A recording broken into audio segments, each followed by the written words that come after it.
Asian cup বাছাইয়ের ম্যাচে ভারতের বিপক্ষে এই ম্যাচটি বাংলাদেশের জন্য ছিল বিশেষ কিছু।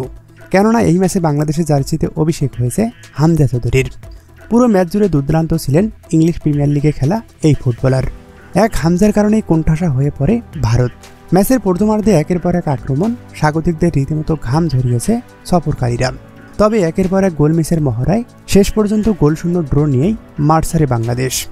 পুরো ম্যাচে বাংলাদেশ যা করেছে তাতে জয়টা হয়তো প্রাপ্যই ছিল।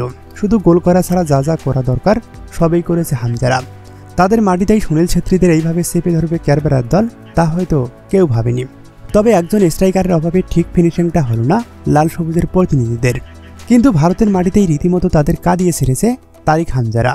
খেলার প্রথম মিনিটেই এগিয়ে যেতে পারত বাংলাদেশ। কিক অফ শুরুর পরেই গোলের সুযোগ পেয়েছিল তারা।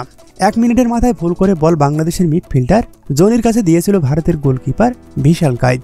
পোস্ট খালি পেয়েও নেটের কাছে বল শট মেরেছেন জনি, যা বড্ড মিস। 9 মিনিটের মাথায় ডান প্রান্তে মোরসালিন ক্রস করেছিলেন বক্সে দাঁড়ানো শাহরিয়ার ইমনকে। তার হেড ভারতের পোস্টের পাশ দিয়ে লক্ষ্যভেদ করে চলে যায়। গোলের ভরা সুযোগ পেয়েছিল বাংলাদেশ। 12 মিনিটে আবারও সহজ সুযোগ মিস করেন হৃদয়। 18 মিনিটে আবারও একটি সুযোগ মিস করে বাংলাদেশ। ডান প্রান্ত থেকে থ্রো দিয়েছিল হামজা, তবে সুযোগের সদ্ব্যবহার করতে পারেননি জনি। ক্রস করলেও বক্সে থাকা খেলোয়াড় বল ধরতে পারেননি। পরের মিনিটেই এসেছিল আরও একটি সুযোগ। বা প্রান্ত থেকে মোরসালিনের ক্রস বক্সের ভিতরেই পড়েছিল। ইমন একদম আনমার্ক ছিলেন। শূন্যে লাফিয়ে বলটা ঠিকঠাক মতো নিতে পারলেই গোল, কিন্তু হেডটাও ঠিকঠাক মতো করতে পারলেন না ইমন। এভাবে একের পর এক সুযোগ এসেছে বাংলাদেশের সামনে, তবে তা কাজে লাগাতে পারেনি লাল সবুজের প্রতিনিধিরা।